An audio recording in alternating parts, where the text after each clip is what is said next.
Now, we can move on to by far the most talked about game of the weekend, Sunday night at Adelaide Oval, where the Power defeat the Hawks by 30 points, 18-13, 121 to 14-7, 91. And that scoreline, despite the comeback, which I'm not taking anything away from Hawthorn, and we'll talk about it in a sec, but this scoreline flatters them massively when you consider the football that they were playing in that first half, probably in the first three quarters, really. Just terrible. Nowhere near the level that we've come to expect from this Hawthorn side. As I said, they start to mount that comeback late, kick 7 goals in the last quarter. I'm not taking anything away from that because I don't think Port necessarily took the foot off the pedal. They still kicked 4 goals in that last quarter. They still look quite good. The Hawks just started to find their feet a little bit in the game.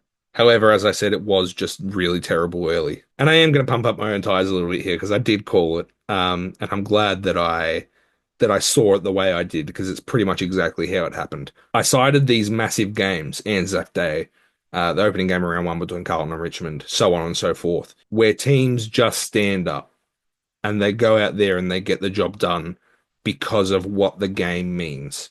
And I know this isn't a rivalry or a traditional game in the sense of what Anzac Day is or what Carlton versus Richmond is in round one or what Carlton versus Collingwood is. They're always fairly competitive to an extent.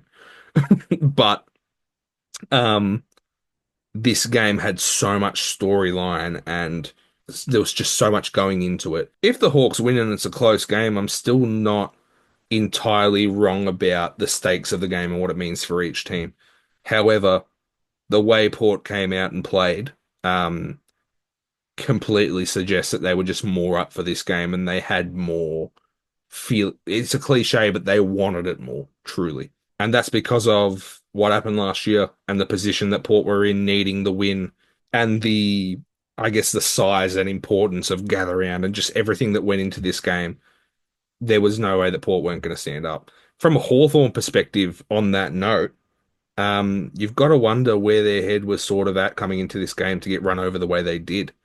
Was very interesting. I need to note that part of my prediction that Port were going to stand up for this game and that form was going to go out the window is that I still think Hawthorn are a really good football team, and that won't change. They'll be back as soon as this week. Nothing will change. But yeah, I'm glad I got that one right, and I'm glad I went with my gut there because it really was a gut feeling. I could have easily just gone, yeah, Hawthorn are the better side. They should win the game, so I'll tip them. But I really had a good feeling. Now that I'm done pumping up my own tires, thank you for the ego boost, everyone. We can talk about the game a little bit and players and things that happened. Connor Rosie was just. Ken said before the game he had a little surprise, and he was obviously alluding to Connor Rosie going and playing on halfback and playing on Jack Ginnivan, and he was just dominant. And now we're asking the question, is this something that they can stick with going forward? They have a pretty deep midfield. Obviously, Butters, Horne-Francis, Ollie Wines, Willem Drew. So they have the capacity to be able to do that if this is the answer to the hole that Dan Houston left. Because 28 touches, 2 goals, 7 marks.